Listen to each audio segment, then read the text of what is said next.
Hai, Assalamualaikum dan selamat sejahtera.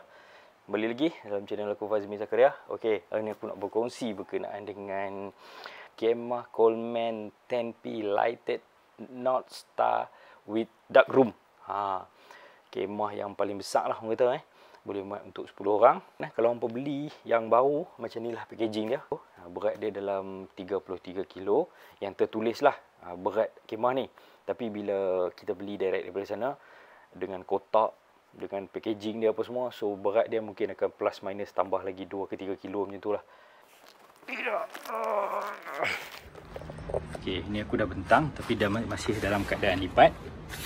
Okey, tank dia 6 meter 600 cm kali 230 kalau tak salah. Memang panjang So aku memang tak boleh nak bentang kat rumah aku pun. Nak pasang memang tak boleh pun. Aku hanya bersih-bersihkan sikit, takut nak gulung balik. Okey. Pole dia memang dah ada kat dalam. Ni orang panggil apa? Adjustable pole lah, yang dia panggil instant up tu kan. Jadi ini batang-batang dia memang dah built in sekali. Dia memang dah lekat sekali dengan inner ni. Ini inner dia. Dan yang itu adalah fly sheet dia. Okey. So dia dalam keadaan macam ni. So bila kalau aku buka, ni sebab bila aku dah lipat dua lah. Okey, dah lipat dua. Kalau aku buka macam ni lah. So dia ada batang dia ni, kawasan ni, kat sini dan dekat situ ada dua adjustable pole itu. Dia dah ada 4 section 1, 2, 3 dan juga 4. Ujung tu tak ada apa lah, dan ujung sana tak ada apa. Okey, ni keadaan dia lipat macam ni.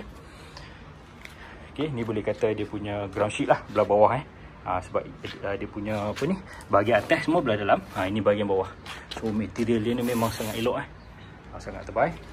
Okey, dia datangkan dengan bag dia ni. Okey, bag dia pun boleh kata material sama aku rasa macam ni. Material yang sama. Okey, polyester juga. Lepas tu dalam dia ni tak ada apa.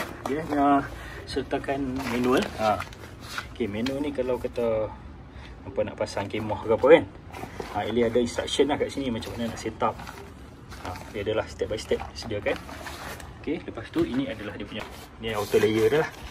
Okey, tadi inner layer, ni outer layer lah, ataupun dia punya fly sheet. Okey, dia sepatutnya kita gulung sekali lah. Ni aku just nak buka tunjuk. Lepas tu dia datang sekali dengan packs. Bag ni ada packs. Okey, packs dia ni didatangkan dengan yang aku dapat lah. Yang aku dapat sebanyak 70 batang packs. Ada 70 batang packs. Aku asingkan ni sebab aku nak cuci, aku tak cuci lagi. Jadi nak bersihkan sikit. Yang ni yang tak guna. So dia datang total yang aku dapat 70. Aku dalam manual dia tak ada tulis berapa spesifik pack yang dia bagi.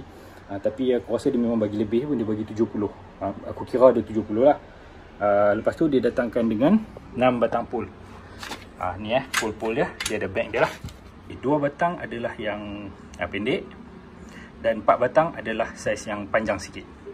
So 4 batang panjang, 2 batang pendek. Okey, so total ada 6 batang. Okey, untuk kita set up kita punya awning apa semua lah. Macam boleh tengok macam video aku tunjuk lah. Di sini ada gambar sini ada gambar.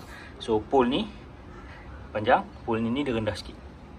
Ini dia rendah sikit, ini panjang. Lepas tu kita boleh lagi set up satu awning lagi kat sini, yang pintu belah sini boleh set up lagi, yang itu pole yang panjang juga. Sebelum ni kalau orang beli dark room ni, yang jenis 10P instant up ni, dark room ni, dia ada datangkan sekali dengan dia punya apa ni, orang panggil door mat ataupun macam kain. Orang kata sebelum nak masuk kemah tu kan, tak mau pasiak-pasiak apa masuk dalam kemah, jadi dia akan sedia beberapa kapet tu. Aku tak dapat. Kapet tu aku tak dapat. Tapi aku dah email ataupun dah contact dengan tempat aku beli ni. Aku kata aku tak dapat. So dia hantar aku dengan kapet tu lah. Tapi belum sampai lagi. Okey, jika ada sebarang pertanyaan ke apa-apa, mungkin hampa boleh tinggalkan komen dekat bawah. InsyaAllah nanti aku akan jawab video-video yang dalam video yang seterusnya. Bye-bye.